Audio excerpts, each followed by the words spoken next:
जय हिंद दोस्तों।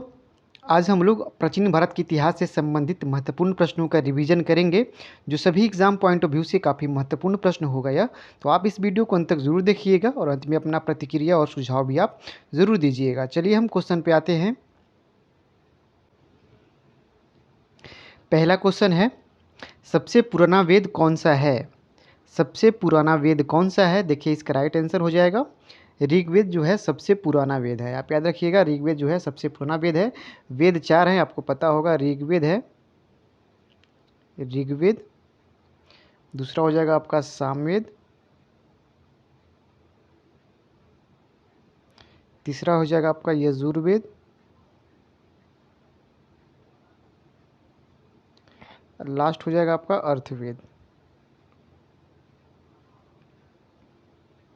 तो आप याद रखिएगा, चार वेद है, ऋग्वेद, सामवेद, यजुर्वेद, अर्थवेद। सबसे पुराना वेद पूछेगा तो ऋग्वेद हो जाएगा। नेक्स्ट क्वेश्चन देखते हैं। नेक्स्ट क्वेश्चन है, किस वैदिक ग्रंथ में वर्ण शब्द का सर्वप्रथम उल्लेख हुआ है? बताइए, किस वैदिक ग्रंथ में वर्ण शब्द का सर्वप्रथम उल्लेख हुआ है? वर्ण शब्द का, इसका राइट आंसर हो जाएगा ऋग्वेद में।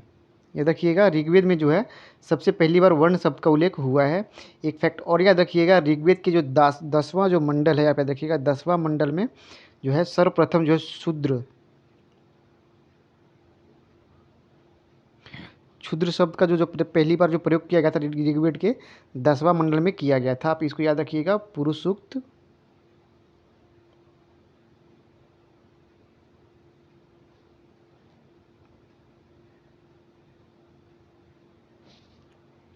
ऋग्वेद के 10वें मंडल के पुरुष सूक्त में सर्वप्रथम क्षुद्र शब्द का इस्तेमाल या प्रयोग किया गया है। आप इसको याद रखिएगा। चलिए, ऋग्वेद में सबसे पहली बार वर्ण शब्द का उल्लेख भी है, या ऋग्वेद में ही किया गया है। नेक्स्ट क्वेश्चन है, निम्नलिखित में से किस एक वैदिक साहित्य में मोक्ष की चर्चा मिलती है? निम्नलिखित में से किस एक वैदिक साहित्य में मोक्ष की चर्चा मिलती है? देखिए, इसका राइट आंसर हो जाएगा उपनिषद में।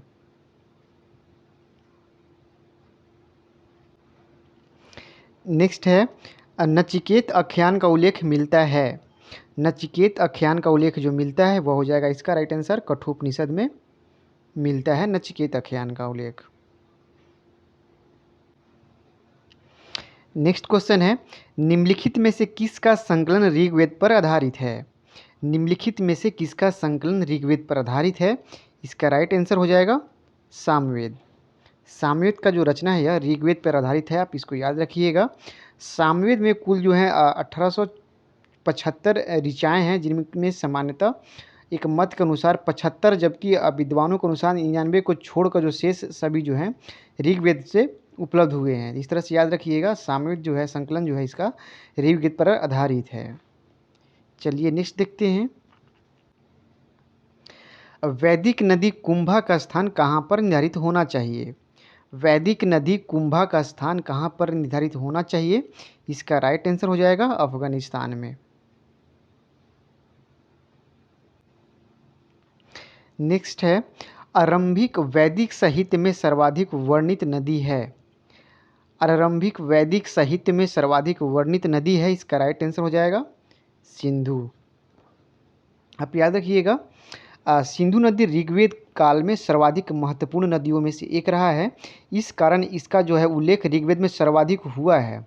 सिंधु नदी को जो है उसके आर्थिक महत्वता के कारण जो है इसे हिरण्य, इसको आप याद रखिएगा, ये नाम भी कई बार पूछ लिया जाता है एग्जामों में, तो आप इसको भी याद रखिएगा।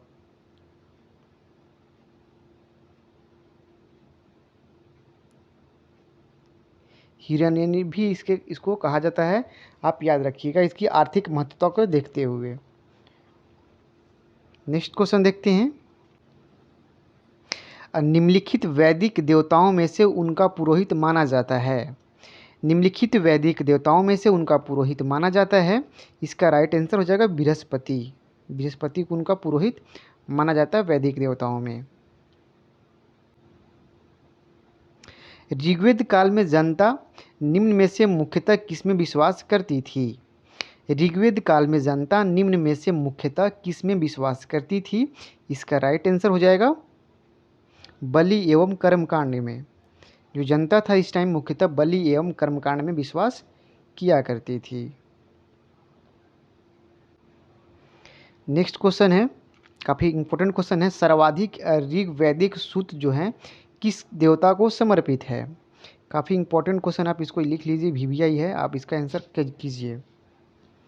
सर्वाधिक ऋग वैदिक सूत्र जो समर्पित है, इसका राइट आंसर हो जाएगा इंद्र को समर्पित है। आप याद रखिएगा 250 ऋचा इनको समर्पित किया गया है। ऋग्वेद में इंद्र को वर्णन सर्वाधिक प्रतापी देवता के रूप में किया गया है। इसमें इनकी जो है 250 सूक्तियाँ इन पे समर्पित हैं। ऋग्वेद काल में सर्वाधिक लोकप्रिय देवता भी इंद्र ही रहे हैं। इंद्र को आर्यों का युद्ध का नेता, याद रखिएगा, इंद्र को जो है युद्ध का नेता के तौर पे या वर्षा का देवता के रूप में इन्हें मान्यता प्राप्त है ऋग्वेद काल में। सेकंड पे हम बात करेंगे तो सेकंड पे आपका हो जाएगा अगिन हो जाएगा, इसको याद रखिएगा। अगिन को जो है 200 जो है इनकी सूत समर्पित है अगिन को। आप इसको भी याद रखिएगा, अगिन को 200 सूत समर्पित हैं और इस काल में दूसरे सर्वाधिक महत्वपूर्ण देवताओं में अगिन शामिल हैं। तो इस तरह से आप याद रखिएगा, इंद्र जो हैं युद्ध के देवता और वर्षा के देवता के रूप में इनकी मान्यता प्राप्त रहता है, जो इन्हें 250 इनको जो है सूत समर्पित हैं। वहीं अगिन की हम बात करेंगे तो सेकेंड नंबर पर अगिन हुआ है, जो 200 सूत इनको समर्पित है। सेकेंड नंबर के सर्वाधिक पॉपुलर देवता थी ये। चलिए नेक्स्ट क्वेश्चन है, ऋग्वेद में उल्लेखित प्रसिद्ध 10 राजाओं का युद्ध किस नदी के किनारे लड़ा गया था। बताइए आप, ऋग्वेद में उल्लेखित प्रसिद्ध 10 राजाओं का युद्ध जो था यह किस नदी के किनारे लड़ा गया था। तो इसका राइट आंसर हो जाएगा, आप बताइए इसका, परुष्णी नदी। परुष्णी नदी को ही फिलहाल अभी आधुनिक नाम इसका रावी नदी है। आप इसको याद रखिएगा, कन्फ्यूजन नहीं होइएगा। इसी को अभी रावी नदी के तौर पे हम अभी जानते हैं, परुष्णी नदी को। ठीक है, परुष्णी नदी के तट पे लड़ा गया था, जिसमें से भरतु का राजा सुदास ये भी पूछता है कई बार, याद रखिएगा, सुदास इसमें विजयी हुआ था। सुदास का इसमें विजयी हुआ था 10 राजाओं का युद्ध में। भरतु का राजा था, सुदास का विजयी इसमें हुआ था, रावी नदी के तट पे हुआ था। नेक्स्ट क्वेश्चन है, गायत्री मंत्र किस पुस्तक में मिलता है।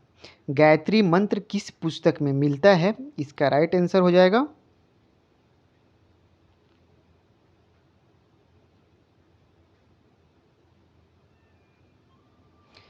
इसका राइट आंसर हो जाएगा, आप बताइए, ऋग्वेद में।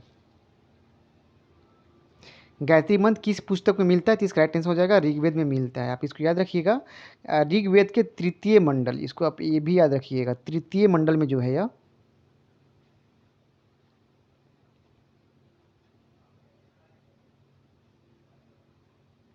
ऋग्वेद के तृतीय मंडल में जो है गायत्री मंत्र का वर्णित किया गया है। तो इस तरह से आप याद रखिए, गायत्री जो मंत्र है यह सूर्य देवता को समर्पित है। ये भी याद रखिएगा, गायत्री मंत्र सूर्य देवता को समर्पित है। इसकी जो रचनाकार हैं विश्वामित्र हैं। कई बार ये भी क्वेश्चन पूछ लिया जाता है, तो आप इसको भी याद ही रखिएगा, विश्वामित्र इसके रचिता हैं।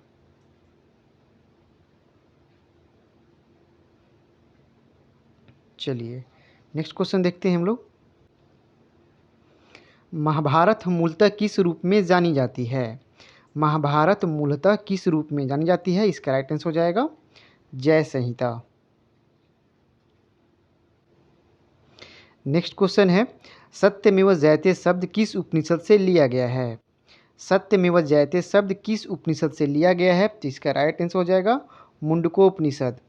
मुंडकोपनिषद से सत्यमेव जयते लिया गया है। आप इसको याद रखिएगा, मुंडकोपनिषद से सत्यमेव जयते लिया गया है। इसका अर्थ होता है सत्य की विजय। याद रखिएगा, आप इसका अर्थ भी होता है सत्य का विजय।